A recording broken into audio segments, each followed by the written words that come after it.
Have the Bomber boys got you down? 11-game losing streaks can't hurt you any longer. A tough year for the Dons faithful ends now. The AFL kicks off this weekend and it promises to be a cracker. Familiar names and new faces. Bonnie and Belloni, Brooker and Brownie, Bannister and Bushy, up the fuck lanes. 3, 2, 1,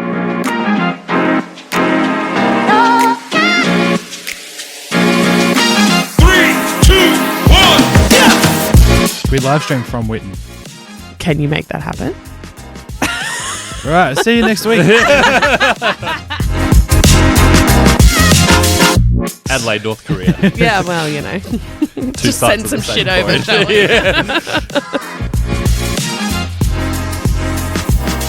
Up the plains. Hello, welcome. This is the Sash W, most definitely not the official podcast of the Essendon Footy Club's women's side. I'm Jordy Greenham. With me, I've got Ari. Sadly, Court isn't here at the moment, but we'll hear from her later. But I want to hear from you now. Ari, what's going on, mate? Not too much. Court needs to really book her holidays with AFLW in mind, I think. She seems to always be overseas when the season starts. True. Skipping out on every winter is just it's actually rude at this point, isn't it? And we're getting updates from her constantly. Breakfast in Amsterdam, blinds at Berghain. Jealous times. She's doing it all. Exactly right. What have you been up to, mate? Not too much. Had my brother and my niece and nephews over from the UK in the last couple of weeks, which was great. Haven't seen them in a year and a bit. And yeah, just watching a lot of soccer. Nice. Club World Cup, Chelsea, world champions. Of course. Oh, Chelsea fan, you would care about that. Yeah, loving it. Yes. 120 mil just in the kitty. Yeah, Chelsea really needed the cash. Well, we do. Buying everyone, mate. It's true. What about you? Look, I've been trying to avoid the Bombers as much as I possibly can over the last That's why I've been months. watching so much soccer. Yeah, it's true. The NFL's coming back in. I can properly let go of the Bomber boys now, to be honest. It's working, and that's about it, mate. But ready and rearing to go for the upcoming AFLW season. Cannot wait. It's going to be good. Speaking of Cordo, we got a little note from her from Berlin, I believe. Now let's see what she has to say. Hello, it's Courtney. Coming to you from my hotel room in Berlin. I'm sorry that I've buggered off again right at the start of the season. I feel like this is the second year in a row that I've done this. But yeah, I'm spending a month in Europe, which means that I am missing the start of the W season. I'm very sad about it, but I also needed a holiday. Can you blame me? So I've just come back from having breakfast. It's about 10:30 in the morning. I had a sleep in last night after I went clubbing yesterday afternoon. Clubbing on Sunday is a very big thing over here. So like an afternoon rave kind of thing. It like finished up at 10 o'clock, which was amazing. That's something that I think Australia needs to adopt. But yeah, just went down and had breakfast in my hotel, which has like a beautiful buffet spread every morning with, what did I have today? I had some rye bread, some scrambled eggs, this like beef, I can't remember the name of it, but it's like a beef meatloaf, but not like a crumbly meatloaf like we would think it is. It's kind of like this really nice, it's almost like a beef bacon vibe. I don't know, it's really good.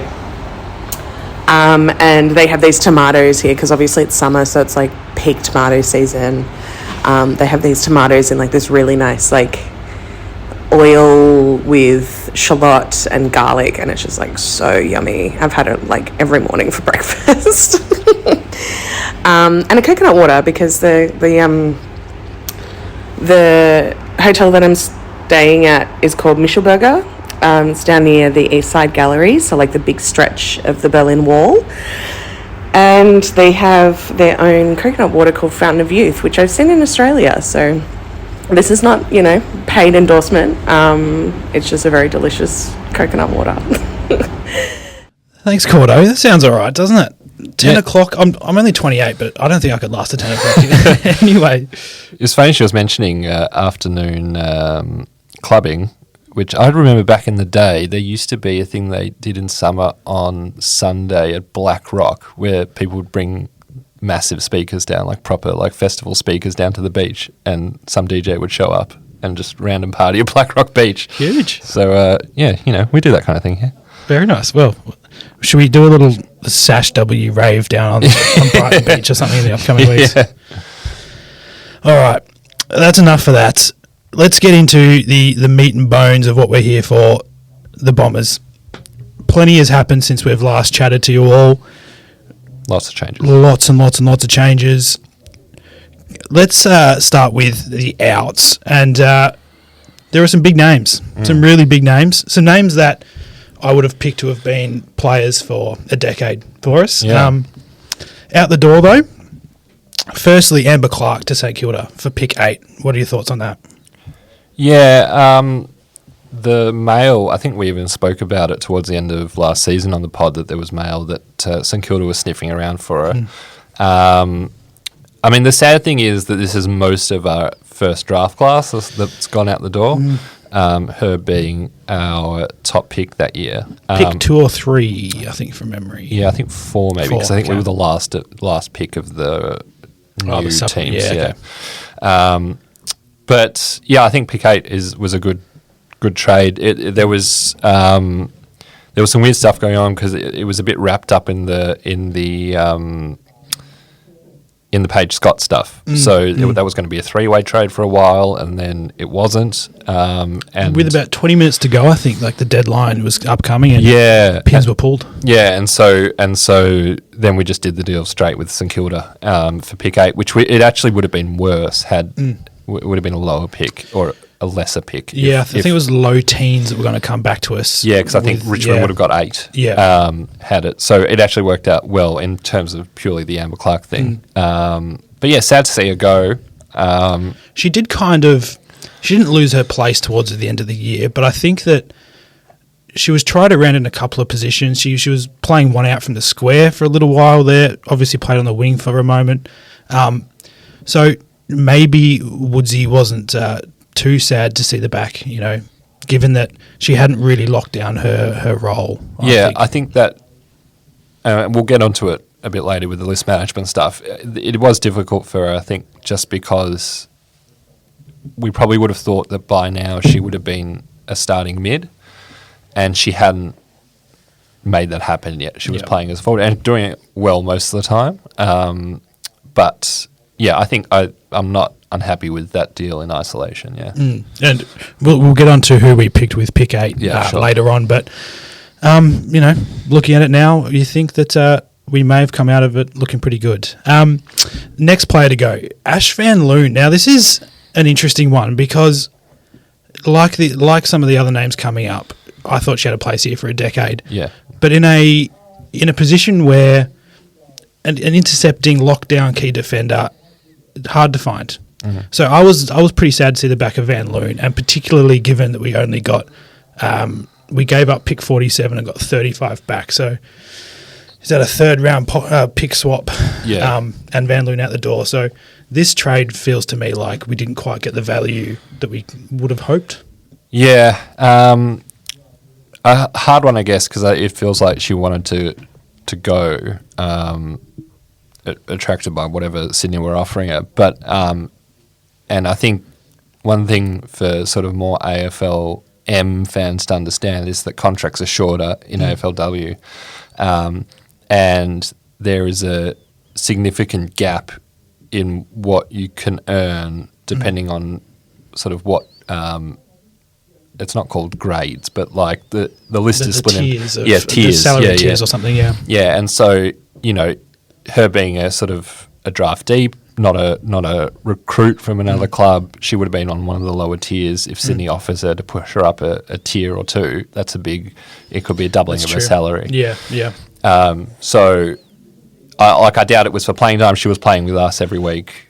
She would assume to be playing every week if she was still with us. And yeah, what can you do if they want to go? You kind of got to facilitate the deal.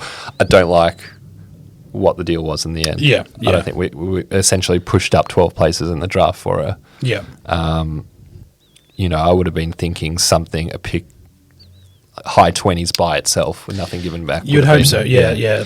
Late, early second round would have been really nice. maybe looking at it with a sort of rose-tinted glasses, with Bonnie coming back into the side injury-free this year, that might leave Gamble to be able to go back behind the ball. So, potentially we haven't really lost out, talent and experience down there if Gamble does go back. But the one thing I'd say is that I would say that is true if our other trade work was sort of looking, because Gamble can move back, but then if one person gets injured, we're back to square one, and now we're even shorter than we were last year. I think we all talked about it last year. We needed another tall, experienced player. Yeah. We didn't get it, therefore giving up Van Loon for moving up the board. And we'll get onto the draft later, which I was really happy with. We didn't take a key. Yeah. So and we did get found out by some of the, I think it was Geelong and Fremantle in my mind particularly, that have got 2 or 3 really big key forwards. And we really did get outmarked, particularly in that elimination final. I think it was the redhead Irish. Ashling Belloni? I think that's what I'm thinking of, yeah. I just couldn't get near it. So we'll have to see how that goes throughout the year. But, fingers crossed it's all right. The next couple of names are delistings. Some may be a bit stiff, some maybe not so much. Cody Jacques, former Richmond player, who was playing often as a sort of lockdown defensive forward at times. Always tenacious, didn't hit the scoreboard too often. On the balance of things, maybe not the worst decision in the world. Yeah, I mean, it's hard to say, but I mean, people have to go every year. You have to make some room. I think we were all surprised with who wasn't delisted. Yeah. That there's some players that weren't getting a game, didn't look like they were near to getting a game, some for a couple of years, and they remained. But I think if you're going to go for a big play at the draft, then you've got to make room, and it's you could have a better player with more potential that could do a lockdown role like that. You don't need to keep someone that's towards the end of their career that doesn't have a lot of scope to hit the ceiling. Yeah, exactly. By that point already. Yeah. So I'm not wasn't crazy unhappy with it. Yeah, fair enough. Speaking of hit ceilings, Jackie Vaught has been a really big figure in the Bombers lineup since the inception of the side. Leadership group originally. Brought some real experience, some real leadership. But really was struggling for form towards the back end of last year. Maybe age showing a little bit there. So the delisting probably isn't, probably was warranted, I think. Yeah, again, obviously we've gone young, and, even if she wasn't delisted, Jackie wouldn't have had many seasons left. Nor many games even, you would think. Yeah. She got left out of a couple towards the end of the year, I think, even. Yeah, that's the other thing that, you with a list size of only 30, to have a player that's really only there in a break in case of emergency, it isn't sort of pushing and on the cusp of selection, that is really anchoring for a place there that, you could probably use that spot better somewhere else. And given her age and experience, she probably was on one of those slightly higher tiers salary-wise, so clearing up a bit of space there is not the worst thing in the world as well when we've got such a young lineup with some real developing stars that will need some much bigger contracts very, very, very soon. The last of the normal delistings, I'll call it, Lily Rose Williamson has actually just been picked up as a injury replacement by the Pies, so good on her. I think she showed enough to be on a list somewhere. What do you think? Yeah, I think she was originally an injury replacement player for us, I think, in season 2. Or maybe even season 1. Season 1, yeah. Maybe season 1, yeah. So, she's always been hovering around the end of the list, but got a few games last year, did really well. I think, she's also another one of those that the ceiling's probably not that high, but she can do a job. And in probably in a less developing team, in a sort of more settled team, having someone around, your 30th player on the list who can come in an emergency is probably a really useful thing. Yeah. But when you're trying to when you're quite a young team trying to build, you got to be looking to like who's going to be there in 3 years' time and making a difference, and probably she wasn't. And we do have a number of sort of mid-size forwards. She I feel like last year she put on so much muscle and became like a real presence in the forward 50. So I hate to say it, but I kind of want to see her do well at the Pies, and just hope that everyone else around her is fucking dreadful. Now, Scotty. Yeah, this was interesting. Fan favourite amongst many of us. Just a real enigma of a player. A real special talent. Had the ability to do the unnatural at times. She's probably the exact opposite of all these players that we were mentioning, in that her ceiling is incredibly high. Yeah.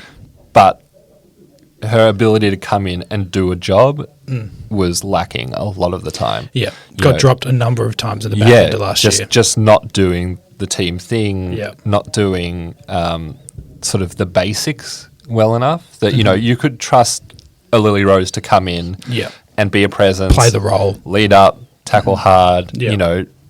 make space for others, do all that kind of thing. The problem with Scotty was that she might, or they might, win you the game off their own back. But and I'm sure she will a few times for Richmond in the coming years. But they will. Yeah, but Scotty could easily screw up your entire forward structure. Yes. Yeah. So I wasn't surprised to see them on the outs a little bit, but the way the whole thing shook out was weird, because it seemed like this was going to be, we talked about it before, a three-way trade. Yasir from Richmond was very keen to get to us. And if I remember right, the mail in the last day before the end of trade was that Yasir might delist herself to get over to us, and that Scotty wouldn't do that. Yeah.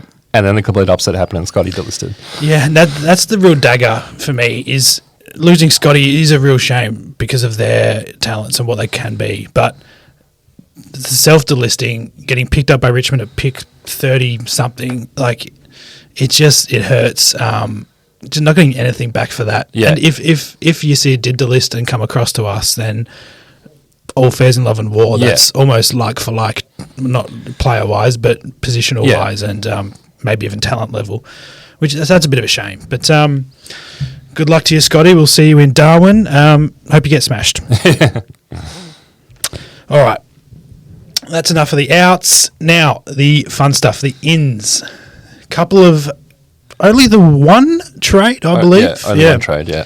And that was Courtney Murphy, GWS and Brisbane former player. A ruck, 181 centimetres, 25 years old. She played as the number one ruck versus North Melbourne the other day, which is, obviously just a stopgap with Wales out. But who knows how much we'll see of Murphy. We don't know when Wales is going to be back, so it's tough to know how much we'll see of Murphy. But, what do you think? Yeah, we needed ruck depth for sure. Matilda Dyke is really the only other person we have that can play like a game at ruck, and she's undersized considerably. Yeah. Now Murphy's keep on the wing. Yeah, Murphy's not undersized, which is good. But she's again one of these players, former basketballer. So not someone that's been through, playing AFL since your dot kind of thing. And we definitely got towed up in the ruck in both of our games in pre-season. But again, she's against very, Emma King and Sabrina Fredericks. So, that'll happen. But, ruck is one of those areas that we have seen that most teams do have a really good ruck now, And so when you come against Mimstrom or Schultz or any of these players, we need Steph to be fit, because Steph is in that class of a player.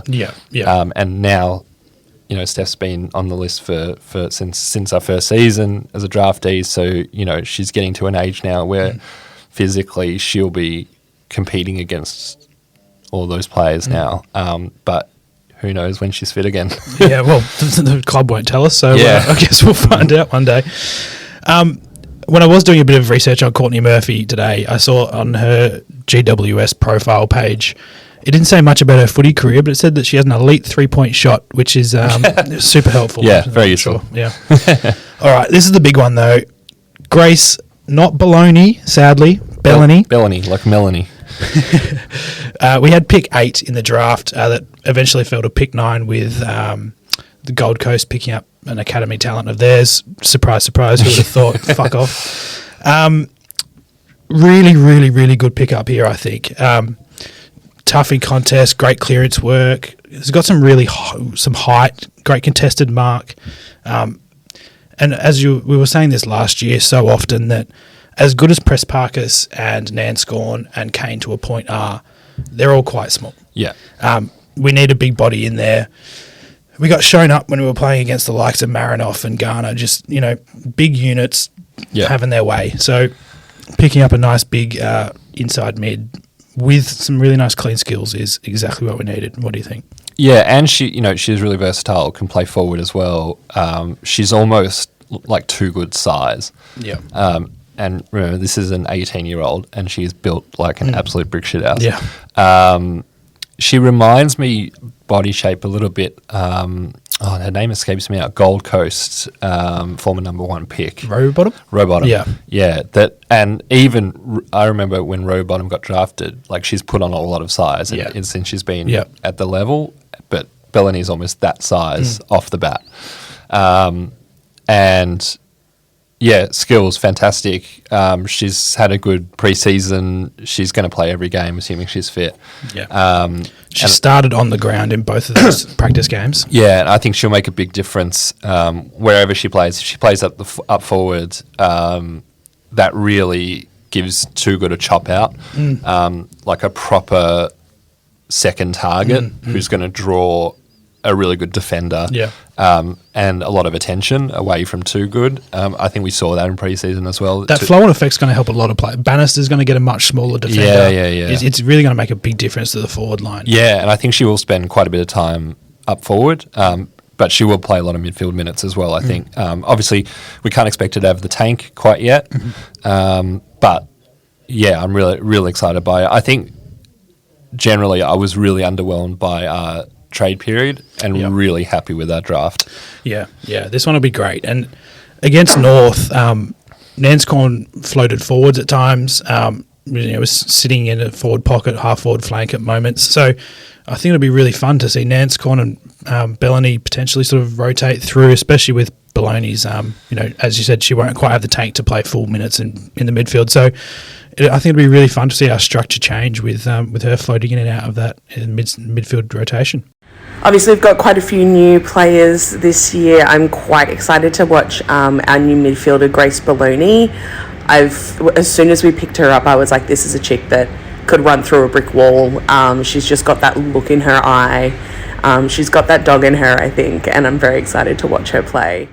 The second player we took in the draft, one thing to look out for this year is Gaylor is going to play bulk mid-minutes. Cannot wait. Yeah, I mean, she started half-back last year, but even halfway through the season, she was being moved into the midfield because she's just that bloody good. An instant absolute baller. Yeah.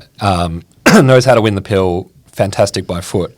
And so she's already adding to our midfield rotation, and then we add Belloni on top of that. But at pick 12, we took Holly Ridewood from the Northern Knights. And she will end up playing midfield. I see her very much like I see Gaylor. She's a great user, quick, will start at half-back, and hopefully Sophie Van Hoover will be fit for most of this year. Oh, yeah, that's a game changer. Yeah, so, last year we spoke about a lot in terms of our mids, that when we played good sides, we spoke about before the size differential. You play against someone like Marinoff or Garner or a host of others, that we just got bullied a bit. But the other thing that we noticed as well is that the spread from stoppage, that a team like North Melbourne with people like O'Shea and all these people that first receivers, that their spread from contest was so quick that we didn't have these quick outside elite users of the ball. Gaylor will be doing a lot of that this year. Mm-hmm. I think we'll see Ridewood do a lot of that this year. If Annie was fit, we'll see her do a lot of that this year. And the word out of the club through the whole preseason is we want to be transitioning much faster than we were. We were a kick and mark, hold the ball up, look for an option team last year, and that did help our defence. I think they're going to be looking to be moving it much quicker, and we kind of have the cattle now to do it.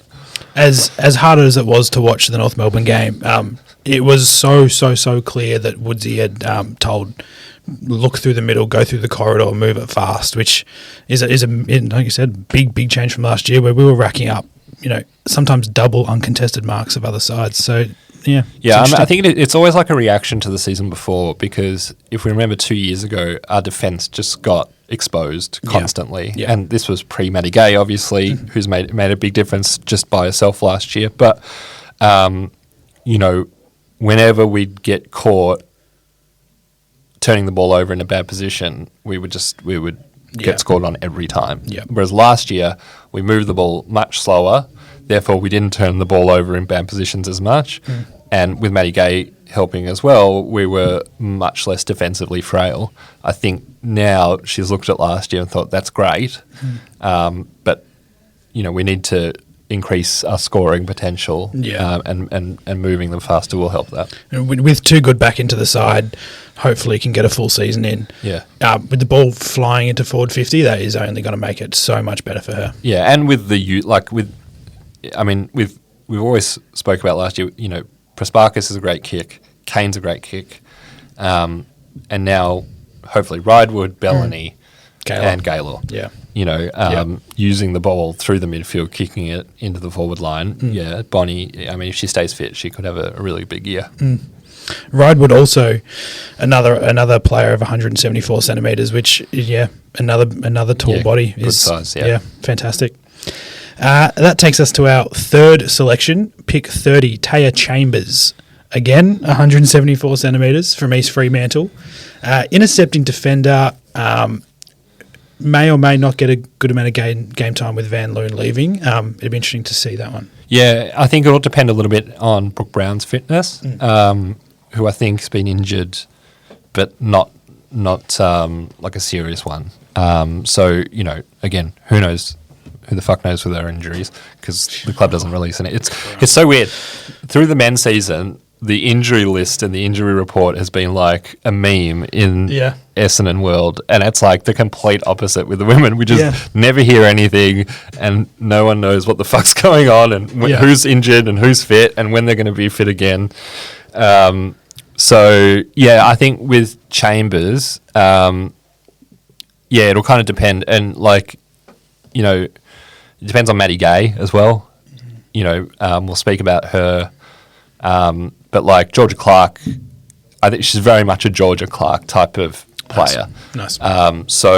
It'll depend on fitness, but definitely one for the future regardless. Yeah.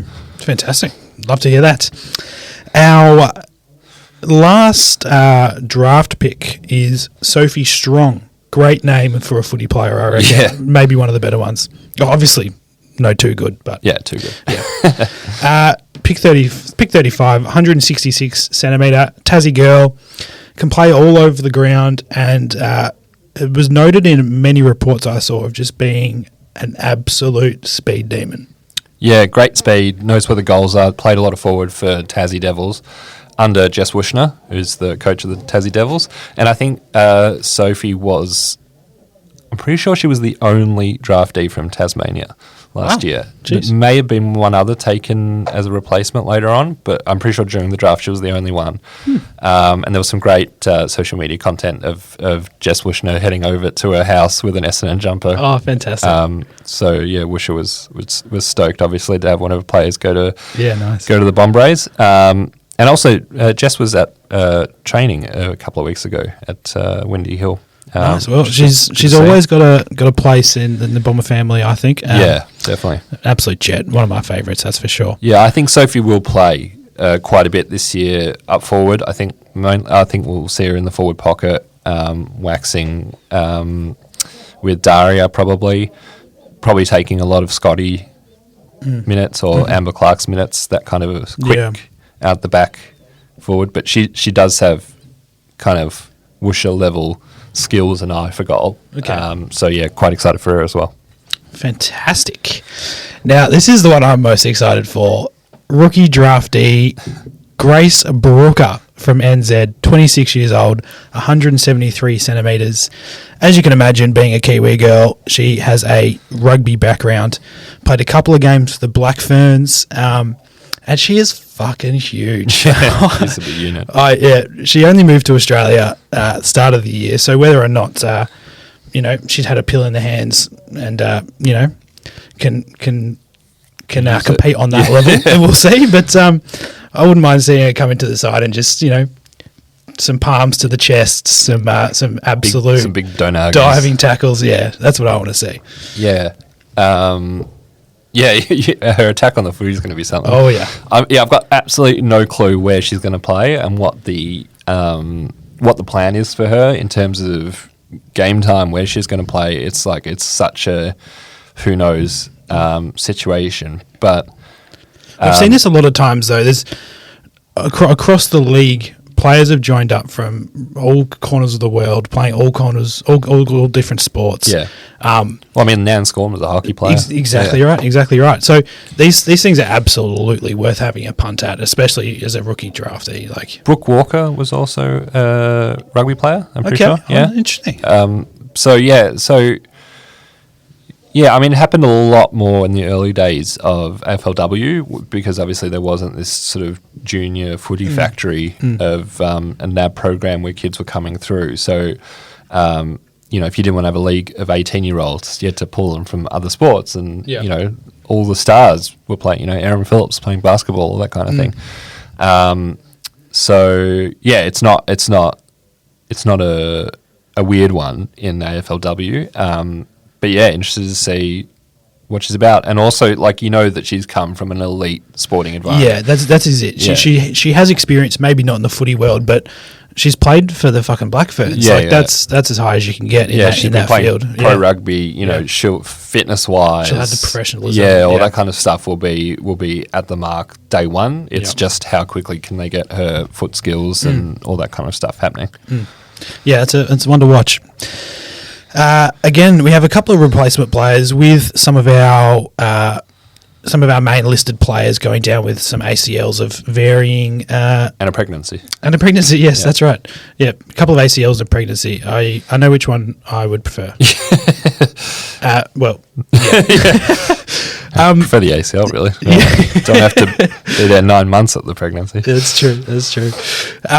Maggie McLaughlin, replacement player, Subiaco, 22 years old, 172 centimetres. So another tall player coming in, which is always nice to see.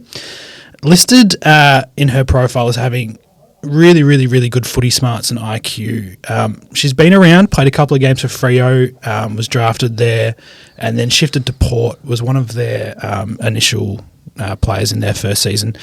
Played 7 games along that stretch as a back flank. But from all reports, has been playing for Subiaco earlier in the year and was clearly too good for the waffle. So yeah, really good mates with Steph Kane. I think I saw on Essendon's social media they did one of those interview things where they asked all the new recruits 5 questions or something, and on who's your hero, Steph Kane.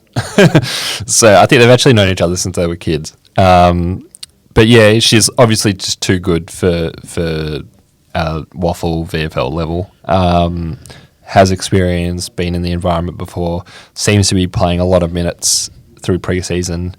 I expect her to play most of the time. It seems like a straight replacement for Bess Keeney. I think we'll probably see her on the wing quite a bit. Yep. No, that'll be good. Jess Verbrugge, replacement player as well, was skipper of East Perth throughout the year. Only 22 years old. Again, another tall unit, 172 centimetres. Noted for her natural leadership, athletic ability, and her absolute hard gut running, covering the ground. every corner of the world, N'Golo Kante style. Yeah, it's hard to know with these last two because they're less experienced, and it's their first step into AFL environment. But in pre-season, at least, they were getting a lot of game time. So we'll see what happens. But yeah, we've had it go both ways with injury replacement players in the past, where they've come in and we've never seen them again, Yep. and then we've seen them come in and have a really big impact and big role. So interesting to see what happens. Obviously, we'll know less about them because they've never played at the level, but yeah, excited to see what they do. Last one, Emily Gladman, replacement player also, 19 years old, so plenty of scope for improvement here. 160 centimetres, played for the Pies of AFLW, but also Victoria State level cricket, which is an interesting one. Only just missed the 2024 draft by all reports, was pretty unlucky to miss towards the end, but noted as a defensive forward, good overhead, ability to lock down someone off half back. Yeah, could do a Cody Jackson type of role. And this is kind of what we were talking about when we were talking about people like Cody getting delisted, is that, you know, could you bring in a player like this who's 19 who could do that job? Yep. And, you know, maybe it doesn't work out and maybe they're off the list again in a year. But maybe they're really adaptable at this level and they were just overlooked in a Sam Durham, Nick Munn kind of sense that there's diamonds in the rough. You know, maybe it's better to take a chance on these types of players than to keep someone that, you know, we know can do the job but is never going to, go to that next level. Scope for improvement. Yeah, exactly. That's it for our player changes. A couple of big additions to the staff. The first one being Big Bad Ben Brown. Pretty likeable character, but I do remember him kicking a few goals in an elimination final, so that'll be a tough one to get over. He's joined as head of development. He's been around the club for a couple of months now, I think. Maybe 6 months or so. Seems to be fitting in quite nicely. Another, Lachlan Walker, who is the new forward line coach, formerly head coach of the Darrell Falcons VFLW side. New forward line coach, that's interesting. Yeah. We'll see. We've obviously know that the ball movement, flowing downfield is going to be a bit different, so it'll be interesting to see how Lachlan sets all that up. Luckily for him, he'll have Bonnie Tugut at his disposal, which the last one didn't. Yeah, makes a big difference. Yeah. The last one, Christina Bernardi, former Pie, Giant and Tiger, one-time All-Australian, joins as a development coach. Fantastic stuff all round. Good luck to you, Christina. Now for the real sad stuff. Injuries. There's a few. It's a tough. We've a strange relationship with injuries as Bomber fans this year. It's not as bad as the men's. It's not as bad as the men's. I'm pretty used to seeing a notification on a Tuesday afternoon saying, "Come and check out all of the guys who you won't see again for the rest of the year." There's 17 of them. The information isn't quite so easy to find when you're talking about AFLW players' injuries. It's actually ludicrous, in my opinion, to be honest. But Maddie Gay did her did not do her ACLs, just strained. The club hasn't really given a timeline of any kind. They released a nice little article saying that she didn't do the ACL, but not much more information further than that. I asked ChatGPT how long you would be out with a ACL strain, and it told me 6 weeks to 9 months. So who the fuck knows? Yeah. Well, because like a strain could be like a grade 1 tear, in which case you're having surgery if you're a professional athlete on it, and that's 9 months. I expect to see her back fairly quickly because there can't be any tear, basically. If there was any, if you or I had a small grade 1 strain tear of our ACL and we went to a specialist, they'd probably say, we'll let that heal. Take it easy. I'd gladly sit in the couch for a few weeks. Yeah, exactly. And they wouldn't send you for surgery because, what's the point? Yeah, what's the point? You don't need elite level action, Yeah. But for a professional athlete, you have the surgery because you're going to come back, it's going to be weaker and you'll tear it and then you'll be out again. So, yeah, you got to think that there just wasn't damage to her ACL. Maybe there was some other stuff going on in her knee. Who knows? And that's the other thing. We don't know what else there was. We have no update on timeline, but I do expect to see her back within a month, let's say. Bloody well hope so, because she was the BNF last year, is that right? Yeah. And All-Australian. All-Australian BNF, and was just an absolute game changer after coming across from the Demons. Just an absolute presence down there, massive leader. Yeah. Yeah, I mean, we'll speak about Steph Wales in a minute, but I think Maddie Gay would be the bigger loss to not have her, because she transforms our backline. She is the leader down there. She's now vice captain of the club. We should actually speak about the changes to the leadership group. But, now vice captain, just had a crazy good year last year. She sets us up from defence. She gets up all movement happening. She's the general. And to miss her for the whole season or most of the season would completely stuff us up. So, great.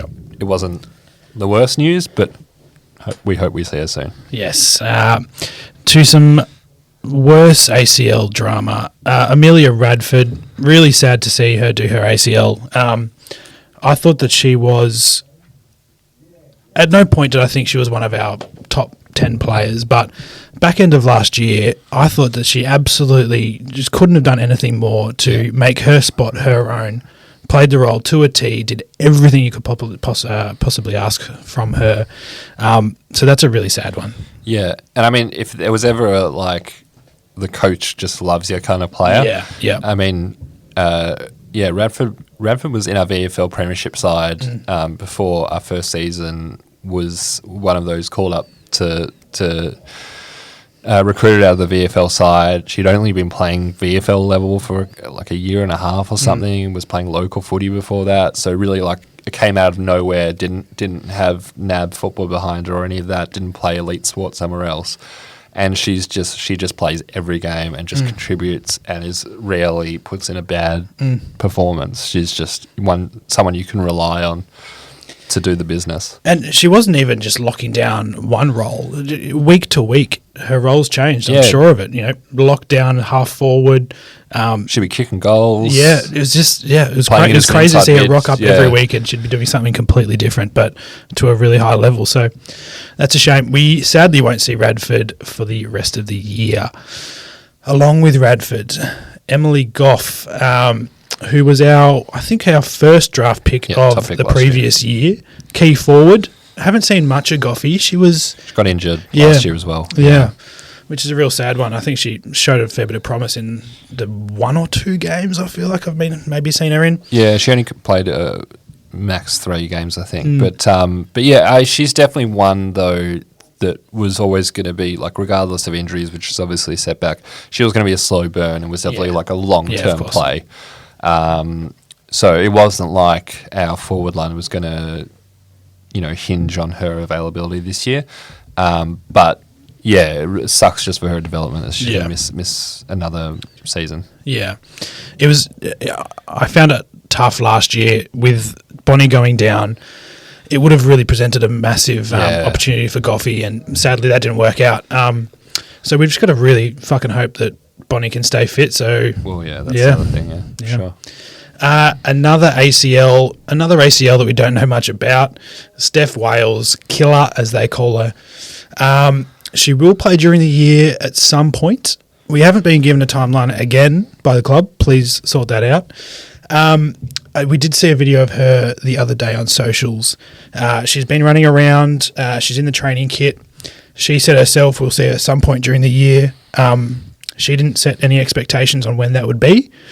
Hopefully sooner than later. Yeah, I mean, she did her ACL, I want to say, in September last year. So, we're nearly 12 months now. Yeah. I know for sure she was running in January, Feb this year. So, again, it's 7 months since she's been out on the track. And we see her all the time at training with the ball in mains training. So, I think there's a lot of speculation in footy media that, Essendon won't expect to have Steph playing this year. I do expect her to be playing and earlier than later. But it'd be great if the club could actually back that up with something, with some news. Yeah, it's been a long day of trying to find out information on the AFLW, and it is bloody difficult at times. Yeah, sort your because shit out. she will make a huge difference to our team when she's playing and not playing. She is one of the best young rucks in the league. Yeah, has scope to be top 5. Yeah, well, yeah, it definitely. And when we lost her last year, it had a catastrophic effect on our season. Not only really effective hit-out player, but her follow-up work, her work rate around the ground is impossible to replace. Yeah, I mean, she's a ball winner as well. Yeah. She's was often one of our highest clearance players. Yeah, she's also a good intercept mark. Yeah, can take a mark up forward, can kick a goal from 50. So yeah, she's kick it off from 50. That's right. That absolute roost against West Coast. Yeah. So yeah, she's a massive play for us. So we'll hope she's back soon. Yeah, fingers crossed. And until then, we'll see Murphy and Dykey, I think, sort of rotate through there. We'll see how that goes. All right. On to the practice match. We won't talk about this for too long. As you would expect against the reigning undefeated premiers with every good player you can think of, we got slapped up 95-14. Tough one to watch. Real tough one to watch. Yeah, I just don't know what you can read into it. Firstly, we lost Maddie Gay in the match. If people will remember last year, the game that Bonnie went down injured, that we were winning quite handily, and then we completely fell apart when someone went down with what was at the time a suspected ACL. It didn't turn out to be. And of course, this was also a suspected ACL for Maddie Gay. It didn't turn out to be either. But when one of your leaders goes down with a terrible injury, it really has a bad effect on the team. We're also playing against North, who are unquestionably the best team in the league. Yeah, they beat us by 51 points last year. It's not an anomaly for them to absolutely knock the team about. Yeah, exactly. And also that you don't know what was being tried and how much the team that we put out on the day will look anything like our round 1 team. Yeah. It's pre-season, you're trying shit. So yeah, and if we are going to commit to this really fast ball movement, if there's anything you're trying it out, yeah. The experience and talent of North Melbourne flying the other way is, a tough awakening for that game. Well, they burnt us completely when we weren't doing that last year. So, it wasn't surprising. There was a lot of reasons why it might happen, and who knows what to read into it. But, our season's not going to live and die by what we do against North regardless. No, we play North in the year, and we will get beaten. Yeah. It's that's just the reality of the situation. All right, let's have a little break for the moment, and we'll get back into our round 1 preview. All right, round 1 GWS in Canberra. A first for a few reasons, this one, Ari. It is the first time Essendon AFLW have ever played against the Giants, which is pretty rough given that they've been dog shit for the last 3 years. Yeah, would have been handy. Yeah, we've played all the good ones. Yeah, far out. It is also the first time that Essendon men or women have played at Canberra, which isn't too surprising, but still a fun little anomaly, I think, anyway. Yeah, I mean, we'd never get scheduled men's to play Canberra because, we've got good support around the country, so they'd always put us in the bigger stadium. Yeah, we don't go to Launceston or any of that kind of crap. No, although we did once. Fuck. Oh, God. And it was almost like a home game. Great to play GWS. I think we went through all the teams before. I think this is the last team that we've never played. Yeah. We had a couple of them last year. But yeah, it'll be interesting. We'll learn a lot, I think, this game because they're probably expected to be one of the teams that should be behind us. Yeah, so it'll be a real litmus test for us. Yeah, it's interstate, but we'll be hoping to win this one. It's also, yes, they play a couple of games at Monaco every year, but it's not like we're, it's nearly a neutral venue. GWS finished third bottom with only 1 win and a draw last year, which may even be better than how they fared the year before that. Yeah, it was, I think. I think they might have not won a game or maybe just a draw the year before. I can't quite remember. I would say, let me know, GWS fans, but there are none of you. They have got a couple of new recruits. Pick 4, Sarah Howley. They actually picked her before Zippy Fish, which, I mean, I'm not sure, how good Sarah Howley is, but you got to pick Zippy Fish. Doesn't have as good a name as Zippy Fish. Yeah, ridiculous decision. I hope someone's fired for that. Another recruit, Grace Cos. They got her just because. An Irish recruit. That was awful. Thank you. An Irish recruit. We'll see how that fares for them. Often, I feel like the hit rate of Irish players coming across is pretty high. So pretty high in AFLW. I expect Grace to slot in. A couple of players to look out for. Zara Goldsworthy, 2023 Rising Star, Club BNF, 2-time leading goal kicker for the Giants, maybe 10 goals or something, who particularly knows or cares. Along with Elise Parker, 4-time BNF, Rebecca Beeson and Eilish O'Dowd, the Irish recruit. All their better players, but that's about it. Yeah, Parker, actually, there was a bit of talk that we might be going after Parker last year. She is that kind of bigger bodied mid, so that'll be one to look at to see how we fare with Belloni and Gaylor in the midfield and what difference that makes, because probably someone like Parker might have beat us up in the past had we ever played them, so that'll be one to look out for. Fantastic. Should we look at a fixture for the season? I think we absolutely should. As we just said, GWS in Monica up first. The Eagles at Windy. We've got a lot of Windy Hill games this year. Yeah, 6 games at Windy Hill. Only 2 other Melbourne games not at Windy Hill. So we only play away twice in Melbourne, which is bizarre, and then 4 times interstate. But you were saying that of those 4 interstate trips, 2 of them are neutral venues. Yeah, we've got the Tigs up in Darwin, round 3 for Dreamtime / Scotty Revenge match. That'll be a tasty one. It was a draw last year, 42 apiece. Absolute ripper game. Can't wait to see the atmosphere up there again. That was fantastic 365 ago. The other neutral game was Swans at Coffs Harbour, final game of the season. Interesting one there, Coffs Harbour. Yeah, I don't know if footy's ever been played in Coffs Harbour before. I don't know if the Swans have played there before. I dare say if we haven't been to Monica, we wouldn't have been to Coffs Harbour. We've definitely never been there. No, that's for sure. No. But I'm not even sure if the Swans have been there before. Yes, yeah. So as we said, 6 games at the Hill, which is a really good opportunity to build that base and fill the hill, as they say. Yeah. Hopefully we can turn around our Windy Hill almost hoodoo from last year. We didn't really fare very well down there. No, after it being a bit of a fortress originally. But I think the fixture is actually quite decent for us. We play most of those 50-50 games at Windy Hill, which is good. Yeah. No, it'll be an interesting one. Saints at Windy Hill, obviously the Clarkey revenge match too. Plenty to look forward to. All right, that is it for the main part of this section, but we have got a few listeners chiming in from the Discord with some ripper questions for us. Thank you for doing that. If you want to be a part of the Discord, the link will be in the show notes. Join up. A couple of things there for you. You can drop in questions for us whenever you'd like, and we will listen to them on the pod. As well as, I have introduced a little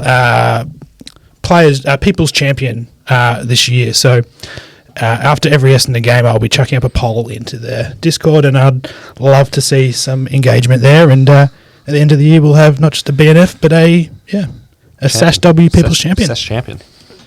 We'll see how that goes. All right. First question, Sid. Thanks, mate. As someone getting into the AFLW, who are some players that may not be in the spotlight to keep an eye out for this season? Good question.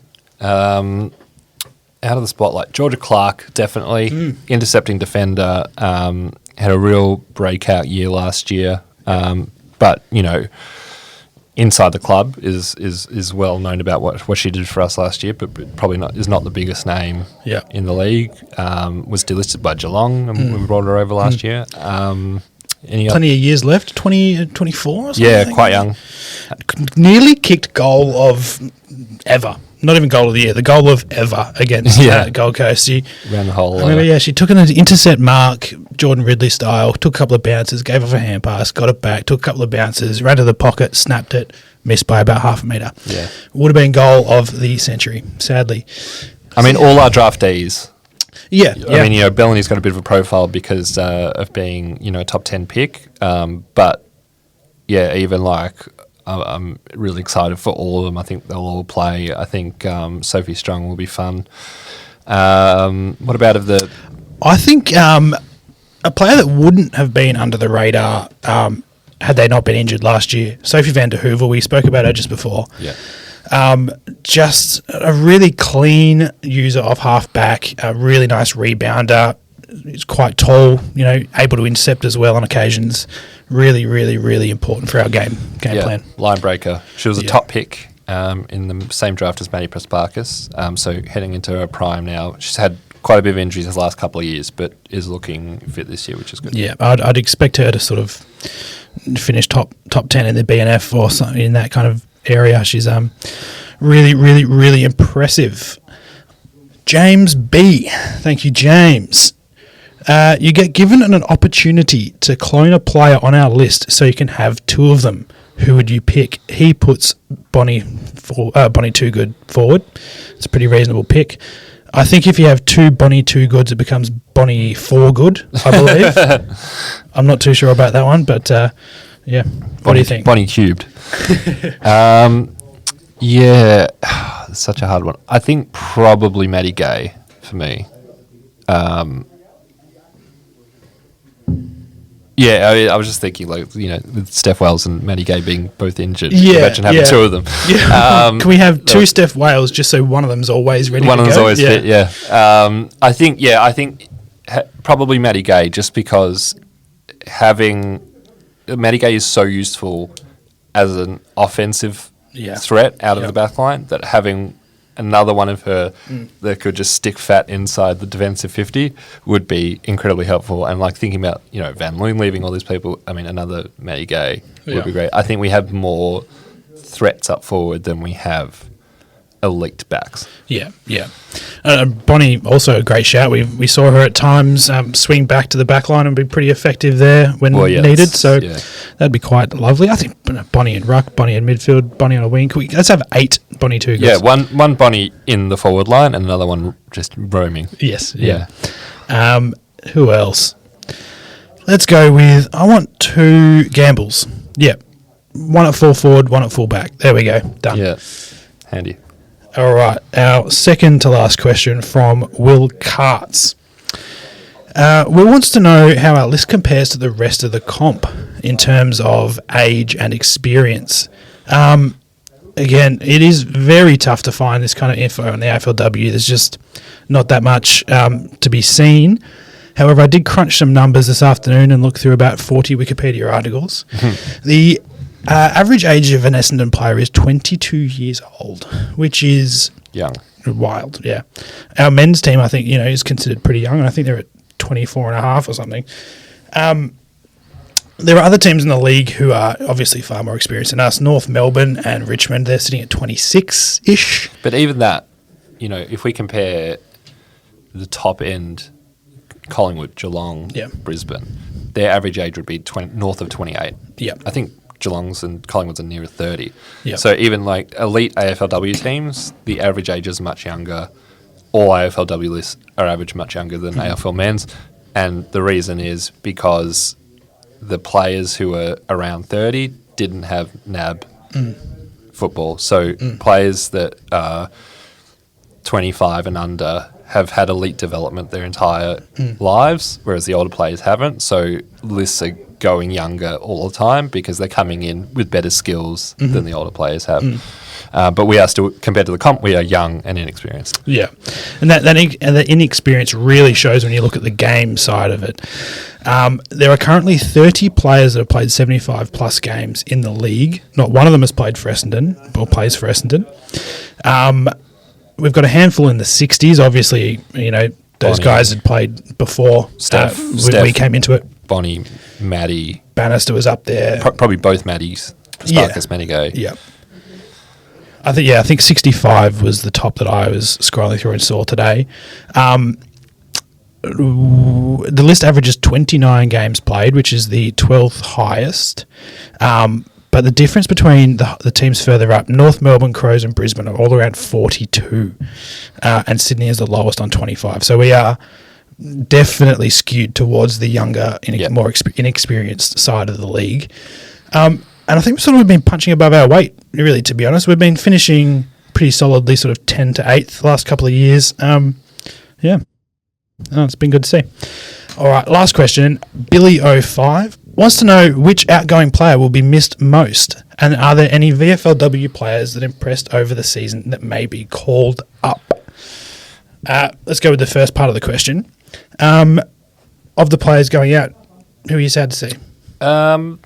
Well, sad to see all of them go. I think probably going on what they all did in an Essendon jumper, probably Van Loon will be the biggest miss. Maybe Clarkey. Yeah. Clarkey at her best was a really, really great player. Yeah. And, always put in top effort regardless of how she was playing. Yeah. And go back into the flight and run into our full forwards. Yeah, did take out Bonnie too good last year, which really screwed us. But like she has top level attributes. Yeah. And she will be a miss. But I think just structurally, Van Loon will probably be the bigger miss. Yeah. I just think it's slightly harder to find an elite level key back. Yeah. And given the players we've brought in through the draft, I think we've more adequately replaced Scotty and Clarkey. Yeah. Just to the second part of the question, in AFLW, it is a bit more divorced from VFL than it is in the men's because the seasons don't run at the same time. So obviously it works in the same way. There are AFLW listed players and there are VFLW listed players. You can't get called up if you're not an AFLW listed player. Yeah. And because the seasons don't run concurrently, our Essendon VFLW season just ended in the first week of the finals last week. Who would have thought? Good year. effort to get it. It was I'm very good yeah, effort to get it. We were an inexperienced team. Yeah. Players, unless there's an injury that happens, you can. But I think you can only do it up until the season starts, an injury replacement. I think that's it. Once the season starts, you can't replace them. I might be wrong about that. I'm not sure. But anyway, it's only if there's an injury that you can make a change to the list. So there won't be anyone coming up from the VFL. No. I'm very unlikely to see it because if we do need an injury replacement player, we can pick from wherever the fuck we want, isn't it? Yeah, exactly. Yeah. Okay, Ari, here we go. The juicy stuff, season predictions. We're going to list what we think is going to happen, but I think more importantly, we've got some input from our fabulous Discord supporters with their predictions as well that we will get to. But to kick us off, Ari, what do you think is going to happen this year? I want your highest goal kicker. I want your BNF. I want your ladder position and finals, question mark? I think question mark. Most goals, I think, will be Bonnie this year. And BNF, I think it might be Bonnie as well. I was tempted to say Gayla. Is it? So just going back to that, so is one of those Bonnies the clone? Yeah, that is the clone Bonnie. Okay. No, I was tempted to say Gayla. I just don't see it. I feel like she might be like in our best three players. I just don't see her finishing as best and fairest. Yeah. But yeah, I'm going to say Bonnie, most goals, and BNF. Huge. I love it. In terms of ladder finish, I think we'll finish 9th or 10th. Okay. We miss out on finals. So that's a regression to the Essendon mean, just about there, isn't it? Yeah, I will say that this is all highly dependent on our injury situation. Yeah. That no one knows what the fuck's going on. Yeah. So if Steph Wales and Maddie Gay happen to be fit and named this weekend, that completely changes. Oh, can you imagine? Because if both of those were fit all year, I'd have us 7th, maybe. Yeah. Not only are they two of our 5 best players, but they're two of our most structural, 3 most important. I mean, in terms of like structural needs, Steph, Maddie, Bonnie. Yeah. Miss any of those 3, and that really hurts us. Yeah. Whereas like Maddie P or Nanscorn or Belloni or Steph Kane, if one of them goes out, we have depth there now. Yeah. We don't have that kind of depth at key back, key ruck, and key forward. Absolutely. What about you, John? I'll go a different direction. Most goals, I will pick Daria Bannister. Oh, nice one. She's always thereabouts. Yeah. She'll always pop up for a goal here and there, but she's also just very clever about her positioning and her leading patterns. She won it last year? She did, yeah. Obviously, Bonnie out for most of the season, but top goal kicker there. Dependable set shot too, most of the time. Yeah. Best and fairest. I think it was Nance Gorn. Oh, no, it wasn't Nance Gorn last year. It was Maddie Gay, wasn't it? Maddie Gay last year. So I'm going to pick this year. Oh, no, if she's going to be down forward, maybe not so much. I will go for Press Parkers. Yeah. Nice one. Yeah. Really going out of the box there. BNF from season 1. Yes, yeah. And League BNF at some point for Carlton. Yeah, for Carlton, not for us. But, And she had, if you remember back to, not Brownlow, but AFL Best and Fairest night, she had a crazy good return in the BNF. She finished like 4th in the league or something like that.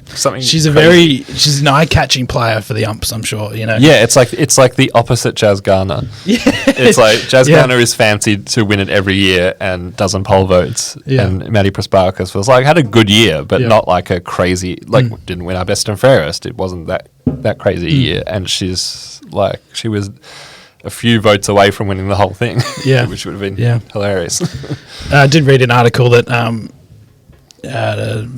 Sophie Cashia's baby has changed her outlook on the world. So, you know, she might come back with a very fresh perspective on footy. Yeah, I wish Court was here. I'd love to hear Court's. We will. We'll get into the juicy goss at some point, I'm sure. Yeah, we should prompt her for a voice note on just that. Get her to read the article in her cafe in Berlin. Maybe some Sarah Hosking stuff as well thrown in. I'm very, very excited for that. I think that... Ladder finish. Yeah, ladder finish. Look, more or less the same as you, Ari. We'll be in that sort of 7th to 12th zone again, I would have thought.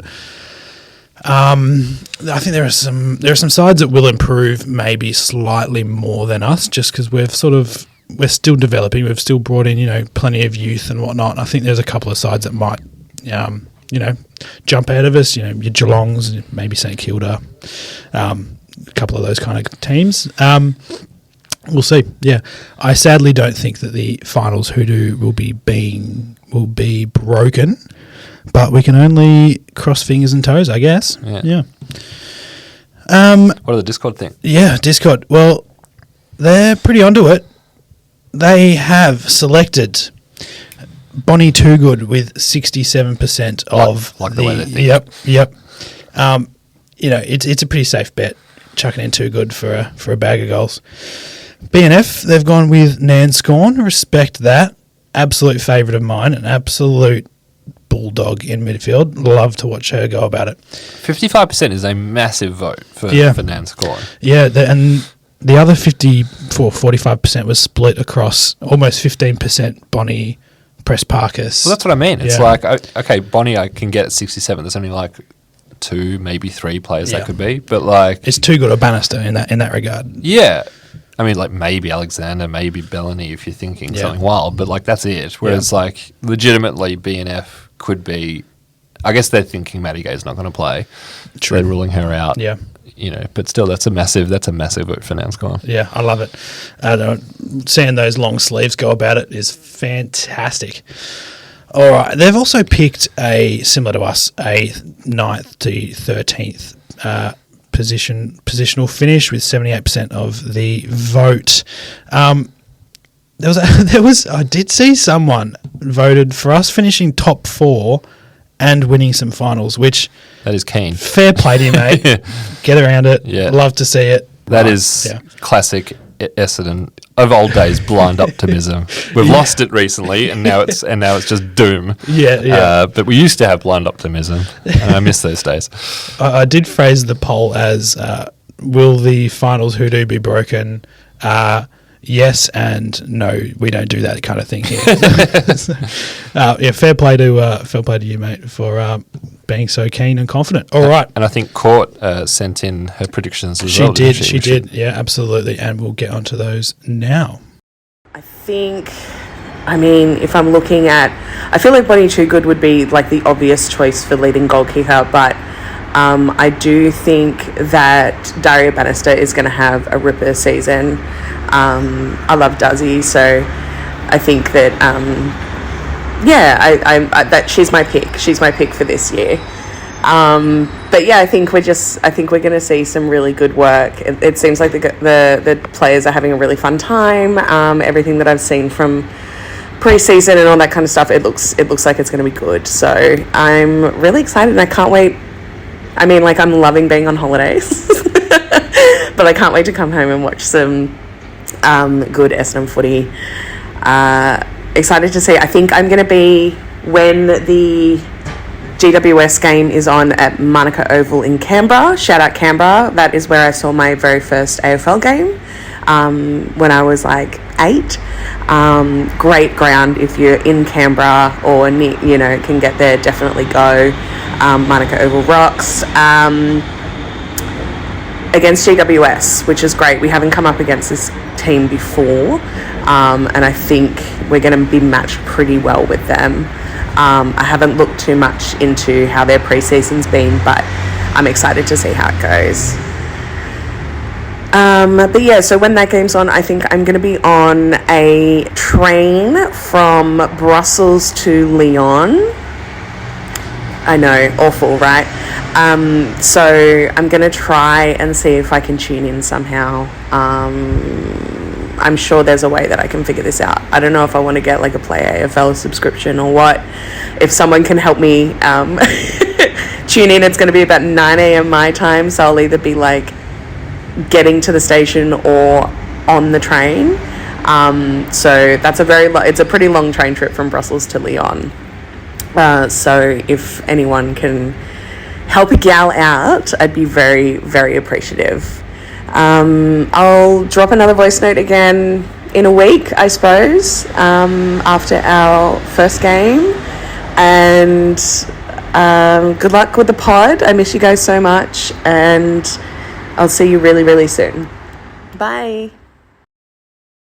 Well, I think, is that it for us for the moment? Yeah. All right. That is week 1 done of the Sash W. Courtney will be back in a couple of weeks, but until then, in the works, we may have a very, very, very special guest in the next couple of weeks. You may know them as Bomber Banter or Fiona T on Twitter. Really good Essendon content she's been putting out over the years. So I can't wait to see what she has to say about the Bomber Girls. Sounds fun. Yeah, absolutely. All right. Thank you for joining. We'll see you next week. Kind of planes.